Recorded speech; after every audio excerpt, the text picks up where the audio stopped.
어, 실제로 만나서 좀 의미 있는 대화를 했던 분은 두 분이고, 그 외에 한 두 분 정도는 짧게 만났는데, 그 두 분은 그냥 좀 일부러 싫지 않았고요. 그 외에 나머지 전화로 했던 분 얘기에 이제 같이 넣었습니다.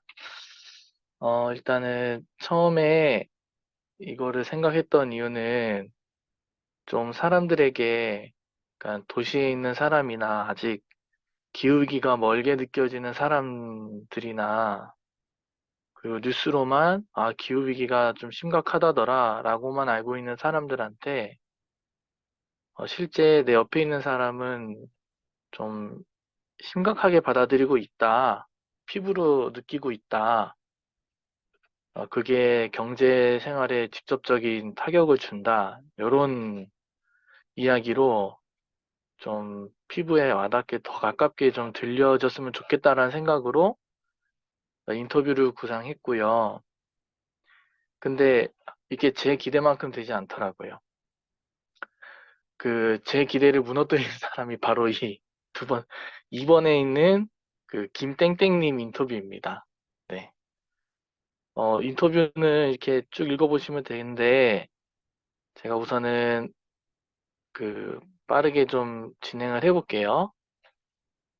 단락단락별로 제가 좀, 어, 정리를 해서 말씀드리겠습니다. 간략하게. 우선은 이거는 인터뷰 전체를 실은 게 아니라 정리한 내용이에요. 어, 첫 번째 질문에서 보시면 14년 전부터 시작하셨고, 농사를 시작하신 이유가 영월에서 이제 아버지 어머니 두 분이서 이제 힘겹게 농사 짓는 모습이 너무 애처롭게 느껴져서 이제 중국에서 하시던 사업이 나름 잘 되고 있었대요. 근데 그걸 정리하고 영월로 내려와서 어머님이 사과를 하면 좋겠다고, 사과꽃이 이쁘다고. 그래서 이제 정원을 구상하시고 처음에 시작을 하셨다고 합니다. 그리고, 결론적으로는 잘 됐어요. 그래서 두 번째 단락에 보시면, 어, 정원처럼 꾸며 놓으셨어요. 정말로. 근데 이제 규모가 7,000평 정도 되는 규모라서, 이렇게 아늑한 정원의 느낌은 아니고, 어, 음, 네, 그냥 사과밭이 쭉 있는 그런 정원입니다. 어쨌든, 그, 본인이 경험했던 이야기를 좀 미리 앞을 내다보고 전기를 미리 설치했더니 오히려 올해 되게 많이 덕을 봤다. 전기 사다리도 사용하기 되게 좋았다. 마을 사람들이 다 부러워한다. 뭐 이런 얘기를 좀 초반에 했고요. 그 다음에 이제 한 맨 밑에 단락을 보시면 됩니다. 맨 밑에 단락에 보시면 중요한 얘기가 나오는데 이분 아버지께서 예전에 사과 농사를 지으셨대요. 그러니까 이분이 농사를 지으시기 전이니까 10년 전이죠. 근데 그때는 이 사과 농사가 망했대요. 왜냐면은 남들보다 너무 일찍 사과 농사를 지으신 거죠. 앞을 미리 내다보긴 내다보셨는데, 어, 지금과 같은 남향의 땅을 보시고 처음에는 임대를 하셔서 지었는데 잘 안 됐다고 합니다. 그런데 지금은 잘 된다는 거죠. 그러니까 조건이 똑같아요. 이분 지금 농사 지은 이 선생님이랑 아버지가 농사 지었던 그 땅의 뭐 형태나 위치나 이런 게 비슷한데 이분은 지금 잘 되고 계셨고 아버지는 지금 잘 안 되신다는 거죠. 그래서 이제 여쭤봤어요. 그러니까 아버지가 지으실 때는 잘 안 됐는데 선생님께서 지으셨을 때랑 뭐가 다른 것 같냐? 그게 기후 변화랑 연관이 있는 것 같냐? 그러니까 본인도 그렇게 느끼고 계시대요. 확실히 겨울이 짧아지고 있는 걸 느끼고 계시다고 했고요. 자기가 처음 영월에 왔을 때는 2월에도 영하 7도까지 떨어졌는데 요즘에는 영하 5도에서 정말 따뜻해지면 2도까지밖에 안 떨어진다. 이런 얘기를 하셨어요. 그리고 아니나 다를까 올해 이제 여러 농가에서 피해를 봤다는 거죠. 근데 이분은 피해를 입지 않았대요. 그러니까 피해를 입지 않았던 이유가 뭐냐고 여쭤봤더니 첫 번째는 그거는 잘 모르겠다. 이렇게밖에 얘기를 안 하셨어요. 근데 그거는 하나 확실히 얘기하셨는데 나중에 얘기할 건데 본인이 어, 그 십몇 년 동안 사과 농사를 지으면서 올해 제일 열심히 하셨대요. 그러니까 한 번, 이틀에 한 번 볼 거를 뭐 하루에 한 번 보고 이런 식으로 계속 들여다보고 아, 얘가 좀 이상하다 싶으면은 뭐 약을 주고 막 그랬다는 거죠. 그래서 되게 많이 신경 썼다는 이야기가 이제 뒤에 나오는데 어쨌든 올해 우리나라 사과가 흉작인데 자기는 잘 됐다. 이제 이런 얘기를 합니다. 그리고 지난번에 어, 그 누가 말씀하셨죠? 얘기해 주셨던 차홍도 목사님께서 얘기해 주셨던 대로 그 사과 꽃눈이 폈는데 이제 서리가 내려가지고 냉해를 입어서 그 사과 수확량이 많이 떨어졌다. 근데 재밌는 부분은 이제 이분은 그 재밌는 부분은 뭐냐면 이분 농가는 잘 됐어요. 근데 바로 길 건너거든요. 그 바로 길 건너에 같은 사과 농사를 짓는 분은 잘 안 된 거예요. 그래서 그 이유가 뭔 거 같냐 그랬더니 그분은 북향이고 자기는 남향이라는 거죠. 그래서 이제 그래서 잘 안 된 것 같다라고 얘기하셨는데 네, 일단은 그렇습니다. 그래서 같은 마을인데 친하신가 봐요. 근데 그분이 좀 힘들어해서 자기가 좀 민망하다고 그런 얘기도 하셨습니다. 그래서 잘 됐다고 자랑하기도 어려운 상황인 거죠.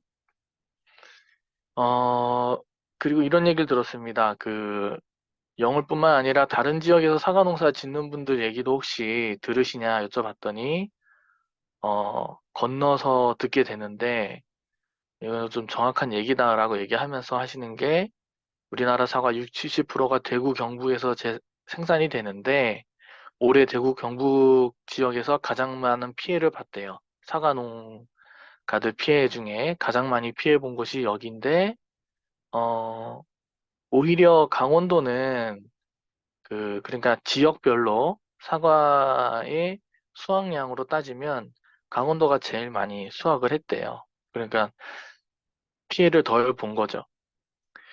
이유는 이제 그 온도가 낮아서 다들 따뜻해서 꽃이 일찍 필 때 강원도는 이제 안 핀 거죠. 그래서 피해를 덜 입었다. 그래도 영월은 피해를 많이 입은 편에 속한다. 이런 얘기를 좀 하셨어요.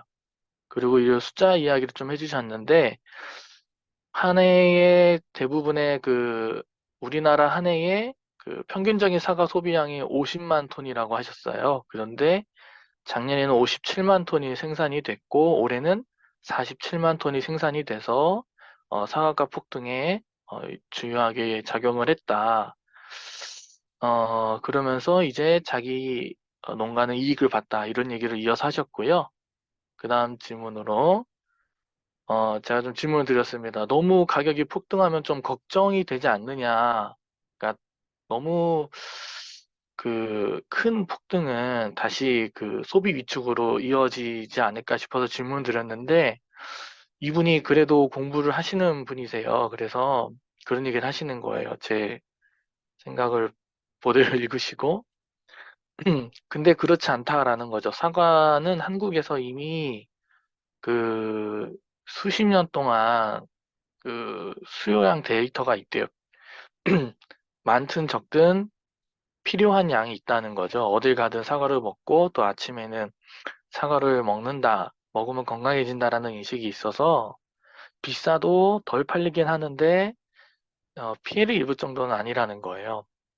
근데 이분이 그 얘기를 하셨어요. 폭등한 가격, 사과가 폭등한 실제로는 중저가의 품질의 사과가 폭등한 게 아니라 고가의 사과가 폭등을 했다라는 거예요. 그래서 우리가 속히 알고 있는 겉이 빨갛고 크기가 큰 그런 사과들 상품성이 특품으로 취급되는 그런 곳들 이제 그런 것들, 그런 사과가 이제 가격이 2배 가까이 올랐고, 중저품의 사과는 그렇게 많이 오르지 않았다. 그래서 올해도 사과 판매율이 떨어지지는 않을 거다. 않았다. 이렇게 지금 말씀하셨고요. 그리고 이건 여담인데, 사과가 폭등에는 열대과일 수입이 줄어든 것도 한 요인으로 작용했다라는 거예요. 그러니까 더운 지방에서도, 열대 지방에서도 너무나 더워서, 기후의 변화로 과일이 많이 생산되지 않았으니까 수입량이 줄어든 거죠. 그래서 사과가 폭등에는 그것도 한 요인을 했다. 근데 그거는 뉴스에서 나오는지 안 나오는지 모르겠다. 그렇게 얘기해 주셨고요. 그래서 이제, 뭐, 그런데 이제, 아무튼 나머지 여담은 또 뒤에 하겠습니다. 그리고 나서 또 이런 질문을 드렸어요. 그러면 기후위기를 다들 말하고 있는데 이 시기에 저 같은 사람, 이제 한 30대 후반에서 40대 초반의 사람이 농사를 짓는다고 하면 추천하시냐 그랬더니 자기는 추천을 한대요. 왜냐면 자기가 사과를 해서 그런지 사과를 추천한다고 하시더라고요. 물론 이제 사과 농사의 실질적인 수익이 10년째부터 난다는 좀 긴 기간 기다려야 된다는 단점은 있는데 자기한테는 이제 그거 버티는 노하우도 있고 해서 잠깐 노하우를 말씀해 주셨는데 뭐 그거는 저희가 지금 얘기할 건 아닌 것 같아서 넘어가겠습니다. 근데 이제 오히려 추천 안 하는 분들이 계시대요. 그분들이 바로 나이 든신 분들이라는 거예요. 그러니까 은퇴하고 이제 오신 분들, 우리가 이제 귀촌하신 분들이라는 분들한테는 추천을 안 한대요. 왜냐하면 자기가 오래 해보니까 너무 힘들었대요. 그러니까 육체적으로도 심리적으로도 제일 힘들었대요. 결과적으로 보면 수익이 나서 좋긴 한데 그 과정에서 들어간 품이 작년에 비해서 거의 2배 가까이 들어갔다는 거죠. 이제 여기서 이분이 농약 얘기를 했는데요. 어, 이 이야기도 좀 중요한 것 같아서 싫었습니다. 그러니까 농약을 2배로 많이 뿌렸대요.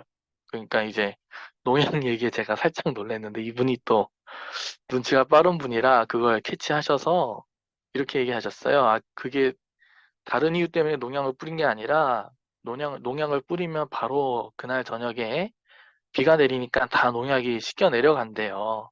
그러면은 효과가 없다고 하더라고요. 그래서 농약을 한 번 더 뿌렸대요. 그러니까 농약을 2번, 3번 뿌리니까 농약에 들어가는 비용만 해도 올해 2배 가까이 들어갔다. 근데 단순히 비용적인 측면이 아니라 그러니까 비가 많이 오니까 병이 날 것 같은 그 조짐이 보이는 나무들도 이제 많이 보이고 그러니까 이제 자기가 살펴봐야 하는 나무들도 되게 많이 생긴 거죠. 지금 이제 그 아버님은 너무 그 기운이 없으셔서 지금 농사일 못 도와주시고 어머님이랑 같이 이렇게 인부들을 고용하셔서 살펴보고 계신데 그래도 자기가 들여다보는 게 제일 낫다고 하시면서 들어간 품이 너무 힘들었다. 예, 이런 얘기도 하셨어요. 그래서 어, 만약에 내년에 똑같이 이렇게 만약에 들어 이런다 이러면은 기후가 똑같이 이렇게 비가 오는 기간이 길어지고 병든 사과들이 많아지고 이러면은 한 5년 정도까지는 할 수 있을 것 같은데 그 이후로는 자기도 육체적으로 이게 감당할 수 있을까 이게 참 걱정이 된다 이런 얘기를 하셨어요. 그리고 그래서 이렇게 정리가 되더라고요. 어, 그러니까 기후 위기가 단순히 농작물 수확량을 줄어들게 하는 것에 영향을 미치는 것뿐만 아니라 문턱 자체를 높인다라는 거죠. 그러니까 더 막대한 노동력과 관리비가 더 많이 지출이 되고 거기에 대해서 아까 농약도 2배로 많이 2번 농약을 2배로 많이 뿌렸다고 그랬잖아요. 사실 제가 그 자리에서 말씀은 안 드렸지만 농약을 뿌린 게 비가 와서 씻겨 내려가면 그게 다 어디로 가겠습니까? 저는 땅으로 가겠다는 생각이 들어서 야 이거는 더 급속도로 토양을 망치는 일이 아닐까 이런 생각을 잠깐 했는데 제가 정확히 아는 건 아니겠지만 어쨌든 그 환경을 파괴한다는, 그러니까 생태계를 파괴하는 데에 더 가속화하는 측면이 있겠다라는 생각도 좀 들었습니다. 마지막으로 이분이 이제 이런 얘기를 하셨어요. 이분의 좀 개인적인 이야기인데, 이거는 저희가 좀 같이 이게 맞는 생각인지도 잘 모르겠고, 그냥 우리 같이 여기 자리에 계신 분들 생각이 궁금해서 실었어요. 마지막에 이제 이분의 어떤 바람이나 소망을 한번 들었는데, 개인적으로는 아름다운 농장, 정말 정원 같은 농장을 꾸미는 게 개인적인 바람이라고 하셨고요. 우리나라에도 환경 직불제가 도입되면 좋겠다라는 생각을 하신다고 합니다. 그래서 유럽이나 이 다른 농가에서 정말 정원같이 꾸미고 그러면 뭐 돈을 더 준다고. 베트남에 가보니까 논길에 데크를 깔고 거기서 밥 먹고 차 마시는 그 관광 명소가 되어 있던데 우리나라도 도입하면 좋겠다. 그런 쪽으로 좀 젊은 분들이 생각을 하면 좋겠다. 뭐 이런 얘기를 좀 하셨습니다. 그리고 이제 여담인데 여긴 싫지 않았는데 어 이분의 그런 지극히 제가 말을 뭐 이렇게 필요한 생각만 쏙쏙 뽑아서 들을 수 있는 상황이 아니어가지고 개인적인 생각을 들었어요. 이분은 기후위기의 원인을 탄소 배출이 아니라 저도 되게 오랜만에 들었는데 그 판의 이동설 뭐 이런 걸로 생각을 하시더라고요. 그래서 지구의 판이 바뀌어서 그런 거다. 조금은 공부 많이 하신 것 같은데 어, 조금은 이게 맞나라는 생각이 드는 좀 황당한 제 입장에서는 조금은 황당한 이야기를 하셔서 조금 아 애매했습니다. 네, 그런 게 있었고요. 그런 좀 재미있는 일이 있었고요. 네, 그 다음으로 생강 마늘을 3,000평 하시는 이땡땡님 인터뷰 이야기를 좀 하겠습니다. 지금 다들 괜찮으신가요? 근데 이렇게 하는 거 괜찮겠죠? 네. 네, 그러면 이어서 하겠습니다. 이분은 그 3,000평을 지으신데 2,000평은 자기 땅이고요. 1,000평은 빌려서 하신대요. 그래서 13년 전부터 생태농업을 시작하게 되셨고, 자기는 이제 밭작물을 이제 가꾸고 있다, 이렇게 말씀해 주셨어요. 어, 이분은 사실 이제 한 달이 건너서 소개를 받았거든요. 근데 이제 이분 소개받을 때, 이분에 대해서 간략한 설명을 들었을 때, 이제 환경 쪽에도 관심이 많으시고, 그리고 생태농업 하신다 그래서 들어서, 또 이분 생각이 좀 궁금하더라고요. 그래서 좀 어렵게 만났는데,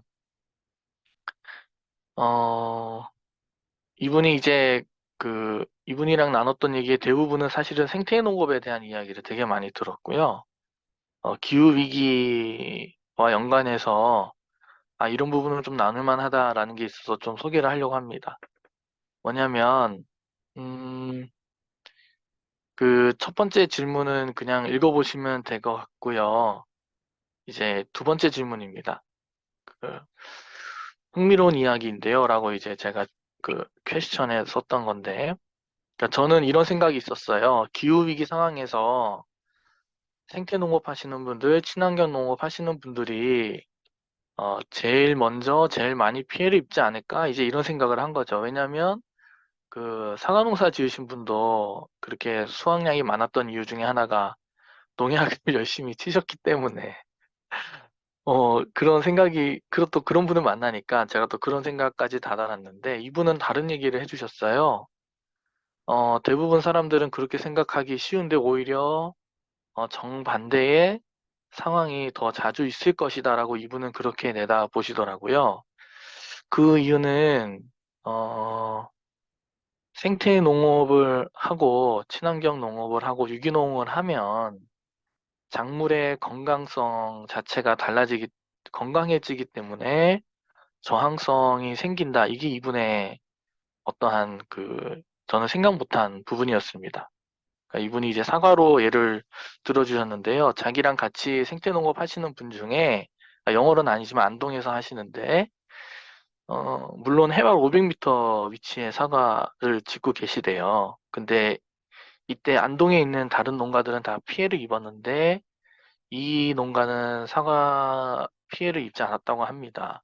근데 이제 그 중에 하나는 분명 해발 500m라고 하는 다른 그 저지대에 있는 농가들보다 더 선선하고, 봄에 사과 그 꽃눈이 이렇게 일찍 피지 않았기 때문에도 한몫했겠지만, 그렇지 않다라는 것도 얘기해 주셨어요. 한 요인 중에 하나가 사과 꽃눈의 건강성 때문에 그렇다라고 이제 얘기를 해주셨고, 그래서 실제로 그 농가를 가보면 그 사과나무 밑에 잡초가 다 없고 뭐 비닐로 덮어놓고 이런 게 아니라 잡초가 있다고 합니다. 그러니까 잡초를 깎아 놓는 거죠. 뽑는 게 아니라 잡초를 깎아서 그 잡초 자체가 비료가 되게 하고, 그리고 토양의 건강성을 이제 확보한다. 이제 그런 얘기를 또 해주셨어요. 그리고 어, 그런 저항력이 생기기 때문에 꽃눈에 있는 세포 수 자체가 다른 어, 그 토양의 건강성을 확보하지 못한 사과나무의 꽃눈과 세포 수 자체가 다르기 때문에 저항력이 다르다. 그렇기 때문에 자연스럽게 많은 수확량, 맛 좋은 그 농작물로 이어진다. 이제 이렇게 얘기를 해주셨어요. 그래서 이제 자연스럽게 그런 질문이 떠올랐습니다. 기후위기에 대한 생존 전략 자체를 건강한 생태 농업으로 보시는 거냐? 이제 이렇게 질문 드렸더니 그건 아니라고 하셨어요. 그러니까 이런 이야기를 하시는 이유 중에 하나는 건강한 생태 농업만이 농업이 생존 전략이다라는 이야기를 하려는 게 아니라 생태 농업 자체가 이 땅에 제대로 정착이 되지 않는 한 파국이 계속 반복될 거라는 말을 해주셨어요. 그러니까 좀 더 멀리 보신 거죠.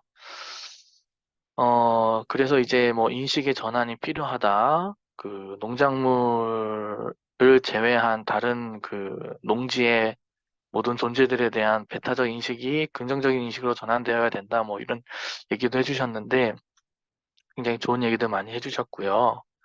어쨌든 만약에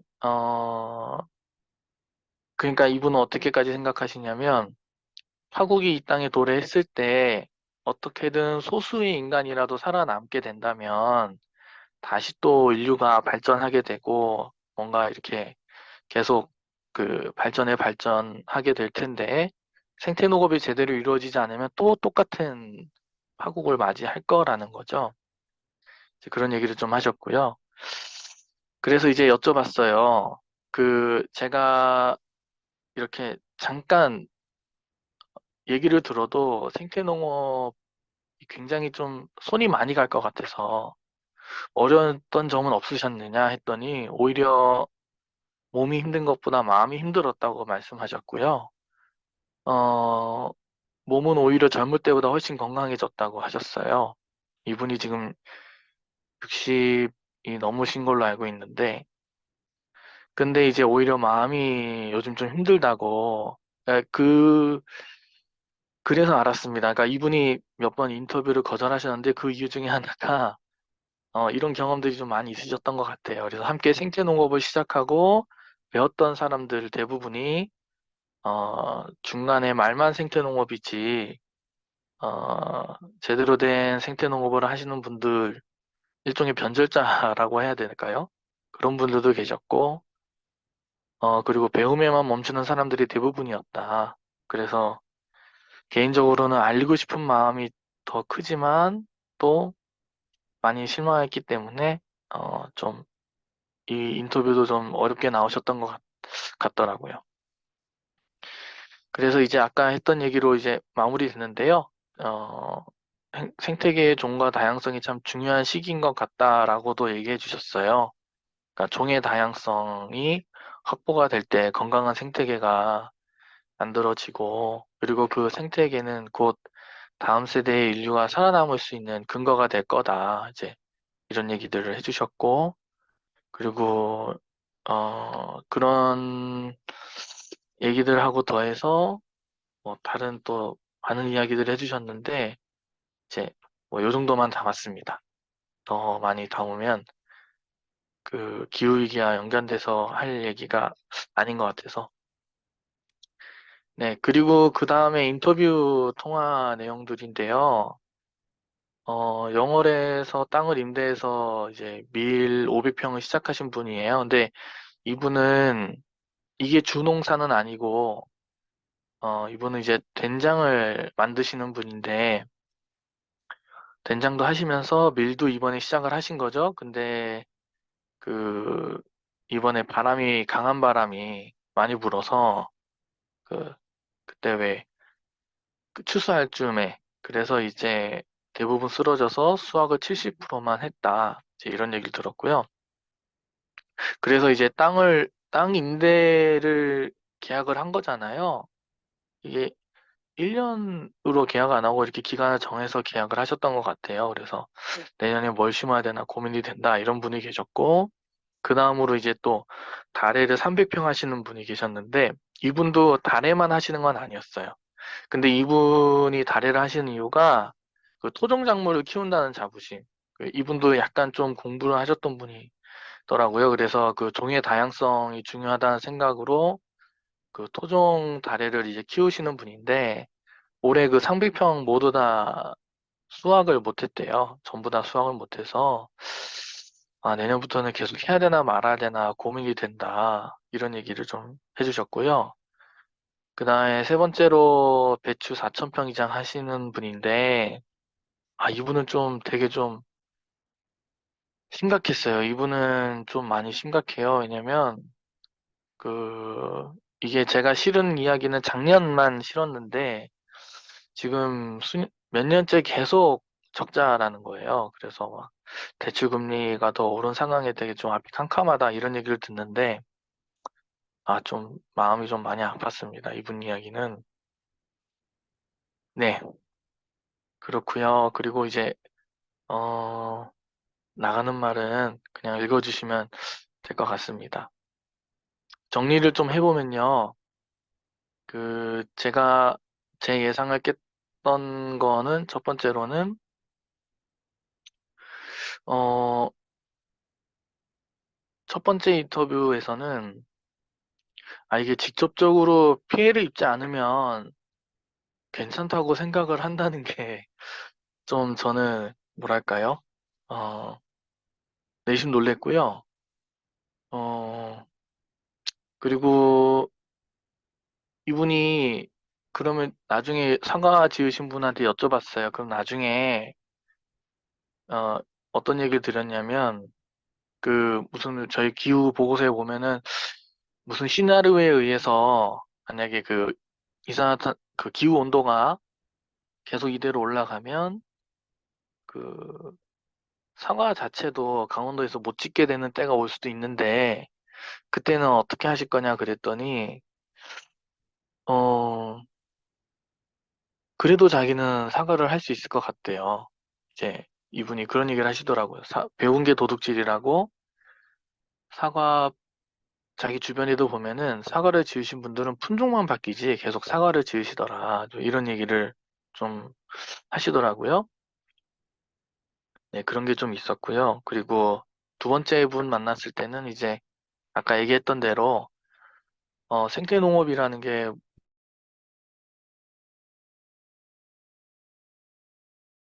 굉장히 그 사각지대에 있는 것만 아니라 오히려 어쩌면 생태농업이 더 저항성이 생겨서 어, 더 오래 버틸 수 있는 어떤 대안 아닌 대안이 될 수도 있겠다 이런 생각이 좀 저는 들었던 것 같습니다. 네.